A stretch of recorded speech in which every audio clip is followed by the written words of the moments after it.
이제 날씨가 많이 추워지고 있습니다. 이번 주에는 이제 영하로 내려갈 것 같고 본격적인 초겨울이 시작되고 있습니다. 모두들 몸을 따뜻하게 하셔서 감기 조심하시기 바랍니다. 그리고 또 외국 생활을 마치고 돌아오신 우리 성도님 환영합니다. 예. 오늘 우리는 2장까지로 길이는 짧지만 내용은 아주 강하게 말씀을 선포하는 선지서 학개의 말씀을 함께 오늘 내일 나누고자 합니다. 오늘 본문은 마치 지금 우리 시대를 향해 아니면은 모든 시대를 위해 외치시는 하나님의 음성처럼 느껴지실 수도 있습니다. 우리 성도님들은 혹시 이런 경험 있지 않으신가요? 열심히 일하고 또 많은 믿음의 씨앗을 뿌린 것 같은데, 기도도 많이 한 것 같은데 돌아보면 남는 것이 없을 때가 있습니다. 특히 경제적으로 그런 경우가 많이 있죠. 자녀의 문제도 마찬가지고요. 땀 흘려서 번 돈이 어디로 갔는지 모르게 사라지고 마치 구멍 뚫어진 전대에 돈을 넣은 것처럼 허무할 때가 있지 않으셨나요? 왜 이렇게 삶이 분주하고 바쁜데 모이는 재물은 없을까? 또 자녀들은 왜 내 맘대로 되지 않을까? 내 인생도 내 맘대로 되지 않을까? 기도가 잘 이루어지지 않을까? 또 거기에다가 찾아오는 영적인 공허함, 삶의 결핍, 이러한 것들이 채워지지 않을 때가 있습니다. 이 말씀은 마치 저의 마음에서 나오는 마음의 소리 같기도 합니다. 오늘 이 본문의 배경이 되는 주님 전 BC 520년 전 520년경 예루살렘의 백성들도 그러했던 것 같습니다. 그들의 시대적인 배경은 바벨론 포로에서 돌아온 지가 16년이었고요. 돌아와서 2년 후에 성전터를 기초를 쌓다가 그 돌을 놓은 지가 16년이 지났습니다. 그들은 바벨론에서 성전 재건이라는 위대한 사명을 안고 돌아왔지만 이제 그들의 성전 건축에 대한 열정도 식었고 이 공사는 중단된 채 방치되어 있었습니다. 그때 하나님께서 학개 선지자를 통해서 이렇게 말씀하십니다. 2절 말씀입니다. 이 백성이 말하기를 여호와의 전을 건축할 시기가 이르지 아니하였다 하느니라. 그들은 스스로 이렇게 마음에 위로를 하고 있습니다. 아직 때가 이르지 않았습니다라고 이야기하는 거죠. 서로 이야기합니다. 아직 하나님의 때가 아닌가 봐. 이야기하고 있다는 것이죠. 그들은 경제가 어렵고 먹기 살기 힘들고 거기다가 또 사마리아와의 주변 모든 사람들의 방해가 심했습니다. 그 당시도 아마 심했겠죠. 과거형이고 현재형이 같이 가고 있습니다. 하나님의 일은 나중에 형편이 좀 더 나아지면 하겠다라고 말하고 있는 것입니다. 그들은 그렇게 이야기하고 있지만 하나님께서는 그들의 그 변명 속에 가려진 숨겨진 본심에 대해서 꿰뚫어 보고 이렇게 4절에서 말씀을 하십니다. 이 성전이 황폐하였거늘 너희가 이때 판벽한 집에 거주하는 것이 옳으냐라고 학개를 통해서 백성들에게 물어보십니다. 지금 이 구절에는 두 개의 단어가 대조적으로 사용이 되고 있습니다. 먼저 성전은 황폐합니다. 여기서 황폐라는 단어는 히브리어 의미로 볼 때 가뭄이 들다 아니면 황무지가 되다라는 뜻으로 하나님께서 임재하셔야지 될 그 거처는 먼지가 쌓인 채 방치가 되고 있습니다. 이것은 무엇을 비유하냐면은 그 백성들의 마음이 영적으로 완전히 메말라 버린 것을 의미하는 뜻으로 말씀을 하시는 것입니다. 반면에 그들의 집은 판벽한 집이라고 말씀을 하시는데 이는 히브리어로 사판이라는 단어입니다. 이것은 단순히 벽을 세운 집이라는 뜻인데 여기서 말씀하시는 의미는 덮다, 지붕을 씌우다라는 그 사판이라는 단어를 사용을 해가지고 고급 목재로 화려하게 내장까지 마감을 한 안락한 집을 의미하는 그러한 단어입니다. 자, 그럼 여기에서 하나님이 보시기에 무엇이 문제인 걸까요? 그들은 하나님의 집은 황폐하게 무너져 가는데도 자신의 안락한 집을 위해서 자신의 모든 시간과 재물과 에너지를 쏟아붓고 있는 것입니다. 이것이 바로 하나님이 보시기에 무언가 바뀐 거죠. 무엇이 바뀌었습니까? 우선순위가 바뀐 것입니다.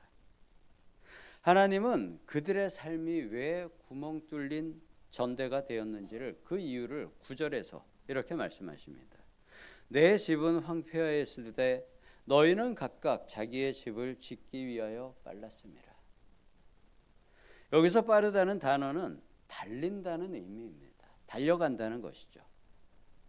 물론 그들의 삶은 게으르지 않고 이렇게 빨리 달려가고 있습니다. 누구보다도 열정적으로 살고 있습니다. 우리 표현으로 열심히 살고 있는 것이죠. 그런데 하나님이 보시기에 그 열정의 방향이 잘못되었다고 지적을 해주시는 것입니다. 하나님의 일을 위해서는 무력하였지만 자신의 집을 꾸미고 자기 이익을 챙기는 데는 전력질주했다는 것이죠. 하나님을 향해서 달려간 것이 아니고 자기의 이익을 위한 삶을 위해서 달려갔다는 것입니다. 사랑하는 성도 여러분, 오늘 우리도 우리가 지금 어디를 향해서 달리고 있는지를 알아야 합니다. 나의 길을 보아야 하는 것이죠. 우리의 열정이 어디를 향하고 있는지를, 혹시라도 우리의 영적인 삶, 예배, 기도의 자리에 그곳은 황폐하게 남겨둔 채 세상의 안락함, 성공이라는 판벽한 집을 짓는 일에만 전력질주해서 달려가고 있지 않은지, 아니면 두 삶의 속도가 너무 다르지 않은지, 이것에 대해서 학개 선지자가 당시의 백성들에게, 지금 또 우리들에게, 아니면 모든 시대를 살아온 그 사람들에게 이렇게 질문을 하고 있는 것입니다. 너는 지금 어디를 향해서 달려가고 있느냐? 그래서 하나님은 5절과 7절에서 두 번이나 강력하게 명령을 하십니다. 너희는 너희의 행위를 살필지니라. 이 문장의 히브리 원어의 뜻은 이와 같습니다. 너희의 마음을 너희의 길 위에 두어 보라는 것이죠. 네가 지금 가고 있는 길이 어떤 길인지를 그 길에 너희의 마음을 두고서 그것을 냉정하게 살펴보라는 의미인 것입니다. 이 엄중한 책망 앞에 백성들에게 놀라운 반전이 일어납니다. 12절을 보시면은 스룹바벨과 여호수아와 남은 모든 백성들이 그들의 하나님 여호와의 목소리와 선지자 학개의 말을 들었으니 백성이 다 여호와를 경외하며, 다시 하나님을 경외하는 마음으로 쳐다봅니다. 하나님의 말씀 앞에서 그들의 변명을 멈추고 하나님을 경외하며 순종하기로 결단했을 때 하나님께서는 즉각적으로 그들에게 다시 위대한 약속을, 언약을 주십니다. 13절 말씀입니다. 여호와가 말하노니 내가 너희와 함께 하노라. 내가 너희와 함께 하노라는 이 임마누엘의 약속, 하나님이 함께 하신다는 언약의 말씀이 다시 한번 반복이 되고 있습니다. 하나님께서 말씀하시는 성전 재건의 목적, 그것은 성전 건물의 건축이 아닌 것입니다. 바로 이 하나님과의 함께하심, 하나님의 임재를 회복하라는 것입니다. 그들이 결심을 하고 순종의 첫 걸음을 떼기도 전에 회개하는 그 자리에 하나님의 임재가 이렇게 선포가 되었습니다.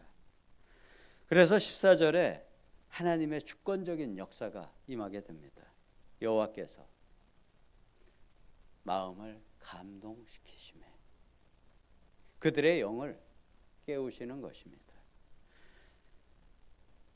여기서 감동시킨다는 단어가 잠든 영을 깨운다는 의미의 단어를 사용을 했습니다. 그들의 결단 위에 하나님의 영이 부어져서 함께 하시는 임마누엘의 하나님이 임한 것입니다.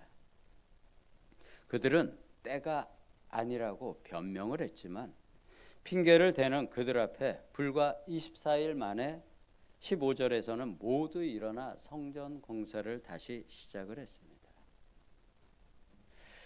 이 바벨론 유수 후에 여러 성경들은 한결같이 어려운 환경 가운데 올바른 영적 신앙의 삶을 세워가야 하는 무거운 내용들이 줄을 이루며 이어지고 있습니다.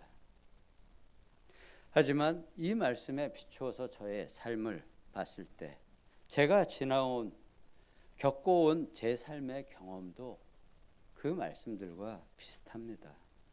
많은 고난이 있었고 끊임없이 사단이 주는 환경, 마귀가 주는 마음의 시험과의 끊임없는 전쟁과 같은 삶이었습니다. 물론 지금도 마찬가지입니다. 그래서 저도 제가 이 말씀을 묵상하면서 내가 뛰어가고 있는 길이 과연 어떠한 길인지를 최근에 다시 영적인 시각으로 영적인 눈으로 다시 지켜보고자 노력하고 있습니다.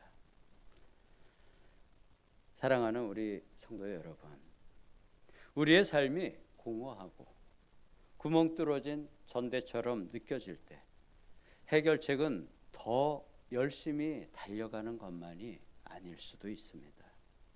잠시 멈추어 서서 내 삶의 황폐한 영역이 어디인지 살펴보고 내가 지금 집착하여 살고 있는 판벽한 집처럼 꾸미고 있는 것이 무엇인지, 나와 성령 하나님과의 동행의 깊이가 어디까지인지를 돌아보아야 합니다. 그리고 나의 잠든 영의 부분이 있다면 나의 잠든 영을 더욱 깨워달라고 하나님께 간구해야 합니다. 우리가 이렇게 우리의 삶에 있어서 영적인 우선순위를 먼저 세우고 하나님 중심으로 돌아갈 때 우리의 모든 필요를 채우시며 내가 너희와 함께한다는 주님의 음성을 더욱 깊이 듣게 될 것입니다. 이 신령한 은혜가 오늘 우리 모두 충만하게 임재하기를 예수님의 이름으로 축복합니다. 네, 기도하겠습니다. 아버지 하나님, 아버지께서 원하시는 삶에서 우리의 길이 벗어나는 일들이 있습니다. 그렇지만 우리가 또 그 길을, 내가 서 있는 길을 돌아보고 아버지를 향하여 열심히 달려갈 때가 있습니다. 물론 우리는 열심히 달려가고자 하지만 어느 순간 돌아보면 내가 아버지께서 원하시는 내 마음이 가고자 했던 그 길에서 벗어나 있을 때가 있습니다. 항상 그럴 때마다 주님께서 우리의 길을 다시 보게 하시고 돌이키게 하시고 아버지 하나님께서 원하시는 그 길 안으로 우리가 항상 돌아갈 수 있기를, 그것을 항상 인도하여 주시기를, 항상 인도하여 주시는 그 주님의 인도에 순종하며 따라갈 수 있기를 예수님의 이름으로 기도드립니다. 아멘.